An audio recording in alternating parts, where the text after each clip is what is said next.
हिंसा कभी अपराध है,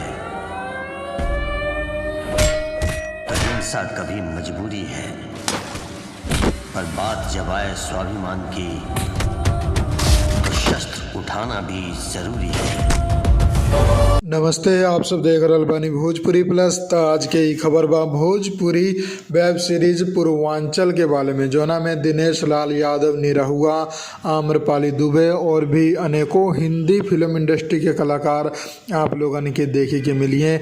ई जोन वेब सीरीज बा एकर राइटर और डायरेक्टर धीरज पंडित बाड़े, जो कि आप लोगन के चौपाल जोन ऐप बा ओ पर देखे के मिली। 21 फरवरी से ई वेब सीरीज जोना के ट्रेलर अगर आप लोग देखेला चाहता नहीं तो चौपाल भोजपुरी नाम के यूट्यूब चैनल बा हो पर काल्हे रिलीज कल गेल बा। ई ट्रेलर जाके देखी, आप लोगन के बहुत ही अच्छा एगो संदेश मिली कि के तरीका से ट्रेलर काटल जाला। पूरा परफेक्ट तरीका से ट्रेलर के कट कल गेल बा। और बात करी वेब सीरीज की स्टोरी के, तो स्टोरी बा पूर्वांचल एरिया के, यूपी के जौन पूर्वांचल एरिया बा वहाँ से जौन गैंग वार बा ओके ख़त्म करे के बा।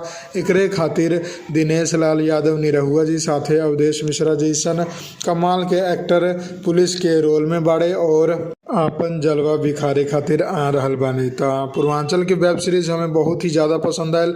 चौपाल ऐप पर जाके आप लोग देख सकतानी, ओकर सब्सक्रिप्शन लेवे के पड़ी, वो बात तो अइले बा, लेकिन सिनेमा हॉल में टिकट से भी सस्ता आप लोगन के सब्सक्रिप्शन पड़ी। कैसे कि एक बारी सब्सक्रिप्शन लेके आप लोग लगभग 1 महीना या फिर 1 साल से भी ज़्यादा समय तक वो वेब सीरीज के देख सकतानी, जो भी वो ऐप पर रिलीज हुई है, हिंदी, पंजाबी, भोजपुरी, जो भी सब कुछ देख सकतानी।